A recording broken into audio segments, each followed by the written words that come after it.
नमस्ते दोस्तों, बात करते हैं राजस्थान विधानसभा चुनाव की कि फलोदी का जो सट्टा बाज़ार है उसमें किस तरह के रुझान, मतदान से पहले किस तरह के जो बाज़ार भाव हैं वो सामने आ रहे हैं।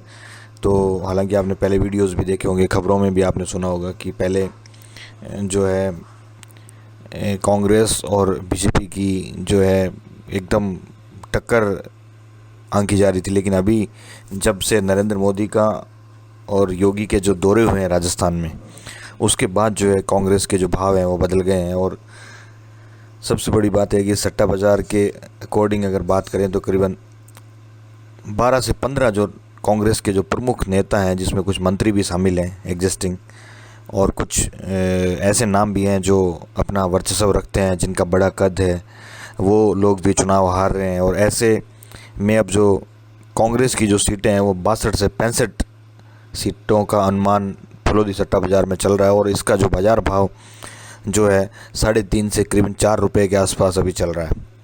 तो इस तरह से अगर हम देखें तो जो बीजेपी की जो सीटें, हालांकि पहले सट्टा बाज़ार में कम चल रही थी, लेकिन अब बीजेपी की जो सीटें हैं वो करीबन 125 के आसपास फलोदी सट्टा बाज़ार का अनुमान है कि 125 सीटें बीजेपी लेके जा सकती है यहाँ पे।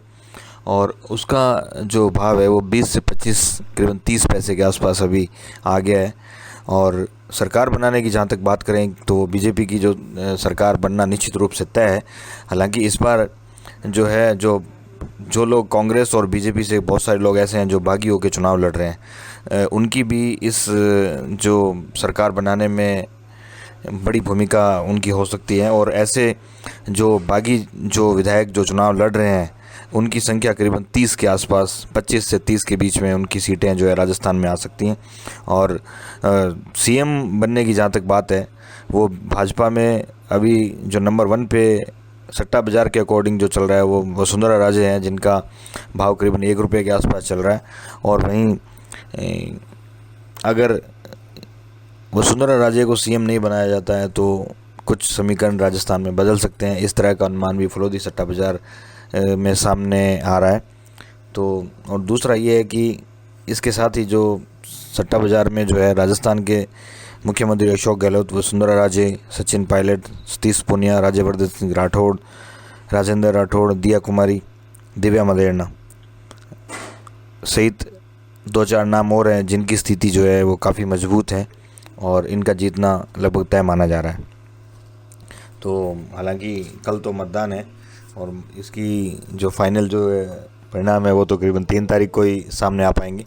और लेकिन फलोदी का जो सट्टा बाज़ार है वो राजस्थान ही नहीं, वो देश दुनिया के जो चुनाव हों या कुछ बड़े जो मुद्दे होते हैं उनके ऊपर इनका सट्टा बाज़ार का जो भाव है एकदम स्टिक टिकता है। और इनकी जो भविष्यवाणी ये सट्टा बाज़ार से जो निकलती है वो काफ़ी सच साबित होती है। और क्योंकि फलोदी सट्टा बाज़ार बहुत पुराना एक सट्टे का बाज़ार है, और फलोदी सट्टा बाज़ार पे मैं कहूँ कि अगर भारत की नज़रें तो हैं ही, इसके अलावा दुनिया भर की नज़रें भी जो है फलोदी के सट्टा बाज़ार पे तय करती हैं। तो फलोदी के सट्टा बाज़ार का बड़ा योगदान है। तो हालांकि पिछले चुनाव में भी फलोदी सट्टा बाज़ार का जो अनुमान था वो काफ़ी एकदम सही स्टिक साबित हुआ था। और इस बार भी हालांकि फलोदी सट्टा बाज़ार जो है वो नेशनल मीडिया की भी सुर्खियों में बना हुआ है। तो आप हमारे साथ बने रहिए। और दोस्तों, अगर आपने हमारा चैनल सब्सक्राइब नहीं किया है तो इसको सब्सक्राइब कर लें, फेसबुक पेज को भी फॉलो कर लें, यूट्यूब पे भी आप हमें सब्सक्राइब कर लें ताकि आने वाले वीडियोस का आपको नोटिफिकेशन मिल जाए।